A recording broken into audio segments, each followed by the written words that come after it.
Hey, hey, beautiful people, what's going on? We got a theory, not a theory, working on Serpent Mound in Ohio. You live close to the river? What river, sir? The Ohio River? This is a tributary that's attached to the Ohio River called Brush Creek.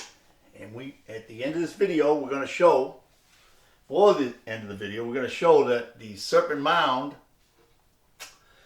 in Bratton, Ohio is a 1/10 scale of the serpent that lie in Brush Creek. Okay, we're just moving on now. The reason a 1,348 foot, 3 foot high effigy was made will surprise you. Alright, Bratton, Ohio. I'm stick out here. This is the creek right here, and this is the effigy right on the hillside here. And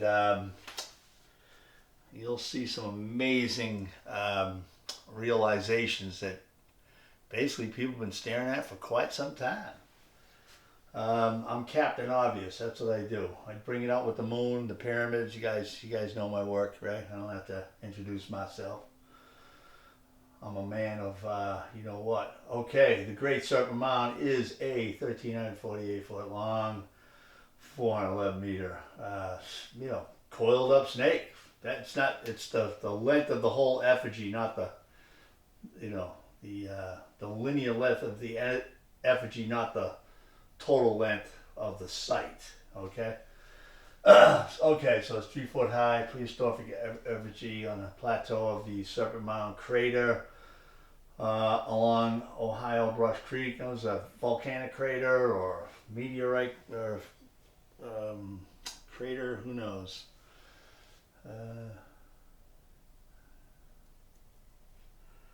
Okay, now we're not going anywhere. Here we go. Alright, moving right along. Alright, here we're getting into the thick stuff now. We're getting to the good stuff. A little while to get going up. This is like my 5th time trying to get this video going.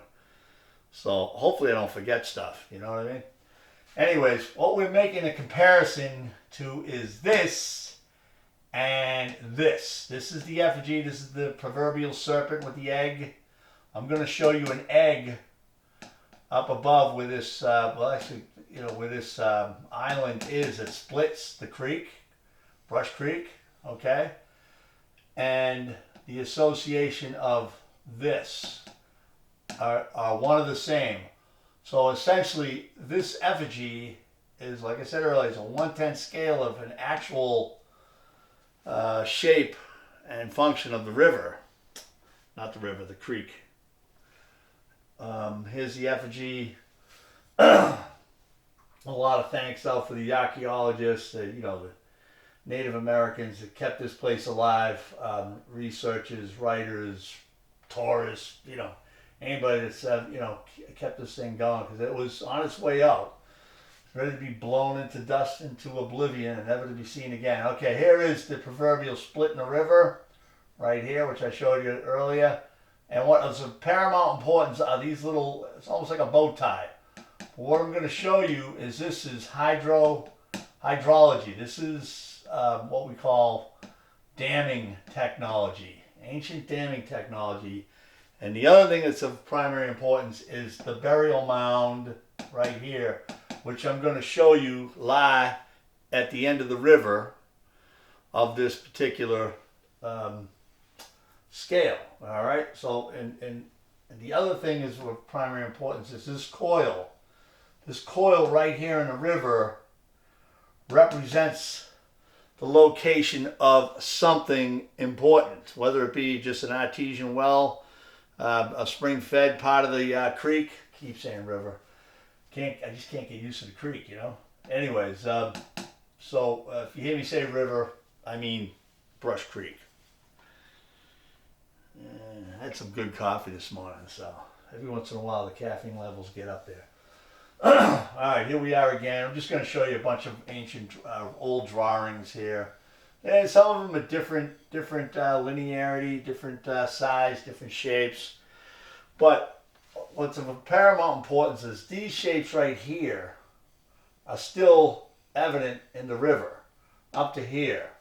The coil has been lost, and it's now the river's just gone straight down and around. But with ground penetrating radar and a little bit of work, I'm sure we can show that this river used to go like this in front of the effigy. And so, in essence, we're bringing to light the purpose of why they would go through all the trouble to make this effigy. All right, it's a scale model, and now they've been doing this stuff down in Central South America. You know, scale models of larger sites that were performing work, just like we do today. We do scale models for teaching. People get in touch with it so they can see what's going on. You understand the technology. It's just a bunch of more type of things going on. This is a loaded slide. I invite you to stop your video and read a little bit of it and get yourself up to speed. Again, of primary importance is these humps here, which were part of an ancient tree dam. They're made out of logs, log dam, that they would use to stop the creek. The creek is going from north to south, the flow. And there's another bigger look of it. There's another one. There's a more profound shot of it right there. And this is kind of a blown up view. I'm not sure it's to scale, but it kind of gives you the idea of what's going on at Brush Creek. This archway is still in here. You know, I mean, if you follow the arch, it's almost identical. Okay, the curvature, the radius. All right, here we go. Now we're getting into the crux of the biscuit, or is it the crux? There's some crooks out there too. Boston accent. Anyways, this is the proverbial egg. Now, that earlier picture I showed, when they drew that in the 1800s, this section of Brush Creek was the same size as this side. You'll see in some of the photos that I'm going to put up, this is all farmland now, which it was back then anyways. Fertile, beautiful farmland, growing whatever they want to grow. And this has been filled with silt, who knows, maybe pushed in by farmers, rocks, you know how things just get done over the years, and just to satisfy the ends, right? Okay, this is a real live photo, Google Earth. This is the egg, the proverbial egg, and then you'll see the creek actually goes in here. There's still a thin line of water that actually still goes through there. And you'll see some logs, all right? These aren't the logs, they'd be 1,200 years old right now, but who knows? But anyways, there's choke point. There's a choke point right here, is where those mounds are that are on the effigy. Now this is the river. I'll be bouncing back and forth. I'm trying not to confuse you, but I'll be bouncing back from the effigy symbols and mounds, and then going back to the river. So right now we're on the river, and we got it right here. It's coming right in here, and this is an obvious choke point. If you wanted to stack logs up in here, with stone or whatever, and hold it in there and cut the flow of the creek off to manage it, maybe flood. Maybe you're managing a flood downstream. This does go to the Ohio River. I don't know how far up it is from the Ohio River, but it's pretty far, I think. It's got a ways to go. This is the egg is right up in here, and this is the flow of the river now. Now what I'm suggesting is that one time this river did break, and you got the coils in here. You would get your 7 coils, and the tail would end up right here. Now this is what I'm talking about. This is where the earthen mound is on the effigy, and And by scale, like I'm saying, a 1/10 scale puts the coil right here. Okay, right here is, you know, X marks the spot, right? That's where we're going to get some information, maybe some buried knowledge, or like I said earlier, it could be just a spring-fed part of the creek, you know, artesian well, who knows, an aquifer that comes out of there. But for whatever, I mean, that's a very high-end spot to check out. High target, high value target, maybe treasure, who knows. I mean, these people came up from Central South America, migrating as the Ice Age subsided and the interglacial period opened up. Here's a little bit of an idea of what I'm talking about. Actually, the island's only this big, but I just circled out all the deciduous trees here. But anyways, you got the eggs right here, and the creek just goes up here, comes in, splits in two, comes down around. Then you got a little bit of a jog here, and then you get all your coils, and then you end up on the left side of that stone mound that's on the effigy, that earthen mound that's on the effigy. It's a little bit more, you know, it's kind of closer to where that place is. But you know, here's the jaws of the serpent. Here's the egg, and this is the choke point where those mounds are. Actually, the mounds are right here. This is the effigy right here, the Serpent Mound. And you would, you know, choke off the stream. Maybe it was to, you know, lower the water flow in certain parts of the crop growing season. Now, this is not unusual technology. This is loaded. South Central America, they got all these canals, waterways, where you would cruise in your canoe, you know, jump off on the highland, do your farming, sowing the seeds, getting the crops out, and reaping the benefits of a good season. Again, here's the same effigy. I keep bringing it up more and more. The stone, the circle where the stone is in the river, the coiled up. This is something significant going on in here, and also that island. I don't know if archaeologists have done any work on Egg Island. I dubbed it Egg Island. I don't know what they call it. You know, it's a small little strip of land that splits the creek in half. There's a nice view right here. This will really give you a good bird's eye view. All right, here's Egg Island. It splits. This is where the serpent's mouth is. Okay, and this is where you choke it off. And like I said, I think the creek went like this. All right, and then the tail ended up right in here. Because it's a 1/10 scale, and it just lines up. It just fits right in there. If you took it and overlaid it, which I don't have the equipment to do that right now, but it would just fit right in there perfect. All right. So again, this is all low-lying land.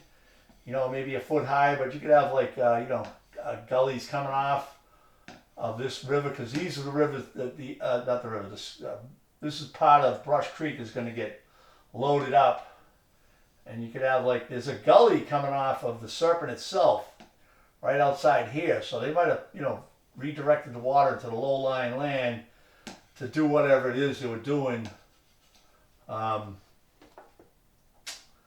this particular site, you know. So there was definitely a methodology behind all of this technology, hydrology technology. And there's my websites. But anyways, yeah, so again, it's not a far stretch. It's not insane, but it gives a little bit more purpose. You know what I mean? A little bit more purpose into why they put these effigies there. You know, the head is kicking today. Anyways, this is what I'm talking about here. There's a fundamental reason. So in essence, you could look at it as a map. It's a map of a site. And like I said, you down, Peru, Bolivia, whatever. There's a lot of like things around that are actual condensed small models of a place that actually is a lot larger in the landscape, doing some kind of technological work.